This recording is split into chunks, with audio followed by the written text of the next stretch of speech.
You might be spotless, freshly bathed, and your home could smell like a rose garden.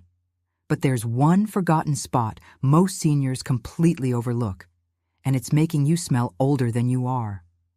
Yes, I'm talking about that hidden culprit that people often associate with old person smell. If you want to feel cleaner, fresher, and more confident, you need to fix this fast. So grab a cup of tea, hit that like button, subscribe, and let me know in the comments. Have you ever noticed this smell and wondered where it was coming from? Now let's dive into some savvy senior wisdom. Part 1. What is old person? Smell. Really? Let's take a moment to talk about something that makes most of us uncomfortable, but that we really need to talk about. Old person smell. Yes, I said it. You've heard the term. You've probably walked into someone's home, or maybe even a room in your own house, and thought, what is that smell? Let me be clear. This isn't about being dirty. This isn't about not bathing or not taking care of yourself. You can be squeaky clean, wear fresh clothes every day, and still notice a kind of musty, stale scent that just won't go away. No, because I've been there. I remember visiting my mother in her later years. Her house was always tidy. She was old school, polished her silver, ironed her linens, wore lipstick every day. But when I'd walk in, there was always this faint odor. Not terrible, not unbearable, just there. And it lingered.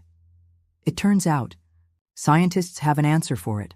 As we age, our skin produces a compound called 2-non-enol. Now, I won't bore you with the biochemistry, but this compound forms through the breakdown of omega-7 fatty acids in our skin. And unfortunately, it's hard to wash away. It sticks to fabrics, skin, and even furniture. Unlike typical body odor caused by sweat and bacteria, 2-non-enol has a unique scent, often described as grassy, greasy, or stale. And no amount of floral perfume or air freshener can truly cover it up. In fact, sometimes trying to mask it just makes things worse. It's like spraying air freshener in a musty closet. You just get lavender-scented mildew. But here's the truth. This is natural. It's part of the aging process, and there is nothing shameful about it. Still, it doesn't mean we have to accept it. There are smart, simple ways to take back control, and it all starts with awareness. And that brings me to one spot that's quietly responsible for so much of that scent. Part 2. The forgotten zone, behind the ears. Let me ask you something. When you bathe or wash your face, do you intentionally scrub behind your ears? Not just a quick swipe while rinsing your hair, but a deliberate clean? If you're like most people, especially as we get older, the answer is probably no. Behind the ears is a strange little area, isn't it? It's not somewhere we think about. It's tucked away, barely visible, and we forget it exists until it starts causing trouble.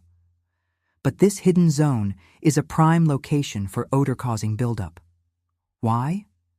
Because it's where natural oils from your scalp, neck, and hairline gather. If you wear glasses, the frame rests right on top of this area, trapping moisture and sweat. If you use hearing aids, even more residue collects. And unlike your hands or face, this spot isn't exposed to much air. It's like a warm little pocket where skin cells, oil, and dirt love to hang out. Over time, that buildup becomes rancid. Not only can it create a noticeable smell, but it can also irritate the skin and even lead to infections or rashes. I'll never forget the moment I discovered just how much of a difference cleaning behind the ears could make. One day, years ago, I gave my neck and ears a proper scrub. I used a warm cloth, some mild soap, and paid close attention to the creases. The next morning, I noticed something strange. My pillow smelled fresher. And then my daughter came over and asked, "Did you get a new laundry detergent? Everything smells so clean." Nope. I just cleaned behind my ears. It's such a small thing, a tiny shift in your routine, but the impact, huge. This is one of those secrets no one talks about, yet every senior should know. Because while youth fades, good hygiene and self-respect never go out of style. Part 3. How to clean it the right way now. I know some of you are thinking, well, I do wash behind my ears, don't I? But here's the thing. Most of us don't clean that area thoroughly enough. We rinse it, maybe rub it gently with shampoo runoff. But to really tackle that hidden odor, you need to be intentional about it. Here's how I do it, and how I recommend you do it too. Step 1. Gather the right tools. A soft, warm washcloth or a gentle exfoliating pad. A mild, unscented soap, like Castile soap or a creamy natural cleanser. Warm water, not hot. Hot water dries out aging skin. A clean towel. Step 2. Technique matters. Wet your cloth and apply just a small amount of soap. Reach behind your ears and gently scrub in small circles, getting into that crease where the ear meets the head.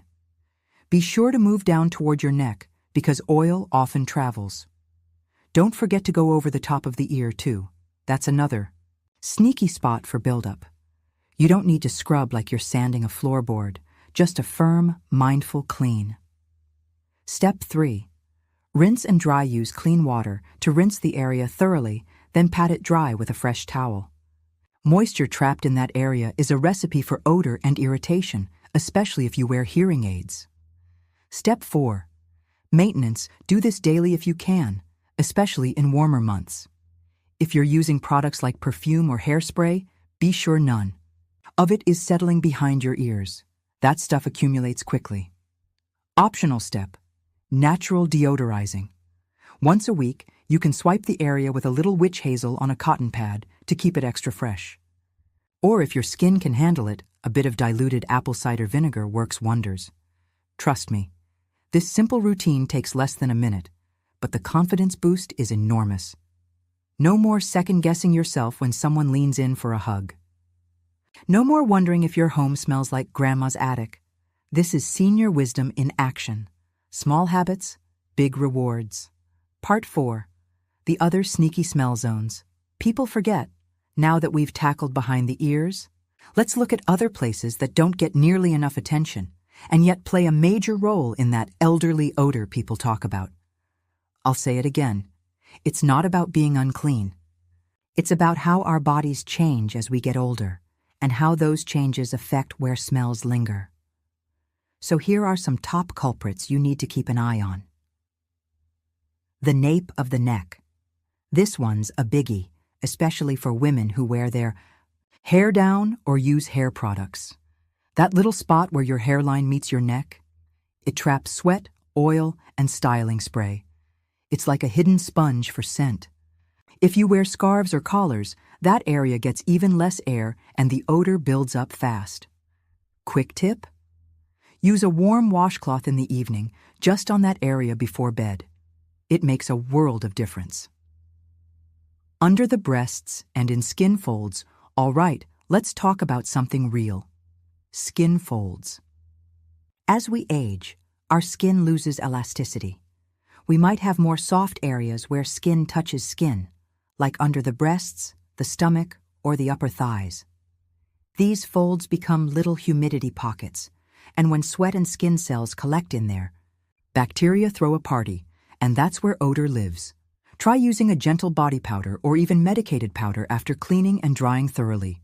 I personally use a cornstarch-based powder, fragrance-free, and I feel so much fresher all day. Your belly button? Yes, seriously. It's like a tiny little cave that we forget even exists. But lint, oil, and dead skin love to hide in there. And when you don't clean it regularly, it smells musty, sometimes even sour. Use a cotton swab and a little soapy water once or twice a week, and you'll be amazed at the difference. Feet, especially between the toes, you could have a sparkling bathroom, lemon-scented living room, and lavender on your sheets. But if your feet smell, that's all anyone will notice. Always dry thoroughly between your toes and avoid wearing the same socks or slippers 2 days in a row. Our sense of smell may dull a bit with age, but others still notice. Keep it fresh down there. You see what I mean now? It's not just one area. It's about being mindful of the small things. That's what wisdom is all about, paying attention to what others overlook. Part 5. Fabrics that hold on to odor and how to beat them.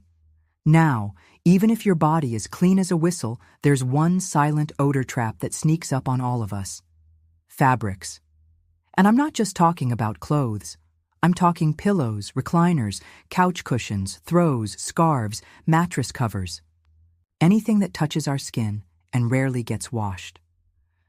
Let me tell you a little story. Years ago, my husband kept saying the bedroom smelled funny. I had just washed the sheets, fluffed the pillows, even cleaned out the vents. And then I looked at the headboard, the padded fabric one we never cleaned. I leaned in, and oh dear, that was it. Years of oils from our hair, skin, and even lotions had sunk into it. It wasn't visibly dirty, but it held that scent like a sponge. So here's what you can do. Wash what you can, regularly pillowcases. Every week, throw blankets. Every 2 weeks, couch cushion covers. Every 1-2 months, undergarments. Wash. In hot water, not cold. It makes a difference. Spray down upholstery with a vinegar solution mix, equal parts white vinegar and water. Spray lightly on fabric, and let it air dry. The vinegar smell fades, and it helps kill bacteria and neutralize. Odor. Sun it out. If possible, take your cushions or pillows outside and let them bask in the sunlight for an hour or two. The sun is nature's disinfectant. I do this with my couch cushions every spring. Vacuum fabric surfaces. Dust carries odor. Run your vacuum with the upholstery tool over chairs, recliners, and your mattress. Even once a month helps a lot. Remember, you live with these smells every day, so you get used to them. But your guests will notice instantly, so be proactive. Treat your home like a sanctuary, not a sponge. Part 6. The Confidence Secret. No one talks about. Now we've scrubbed, swabbed, powdered, and aired everything out. So let me ask you something deeper. How do you feel? When you know your body is clean, your clothes are fresh, and your home smells like peace, not mustiness. Do you walk a little taller? Because I do.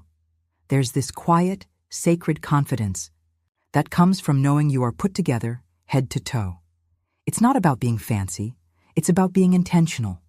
Even when no one's watching, it matters. We spend our youth worrying about how we look. But in our older years, it's how we feel that matters more. And feeling fresh, clean, and in control of our environment, that gives us power. You don't need expensive perfumes. You don't need to scrub your skin raw. You just need wisdom and a little care. And now, you've got both.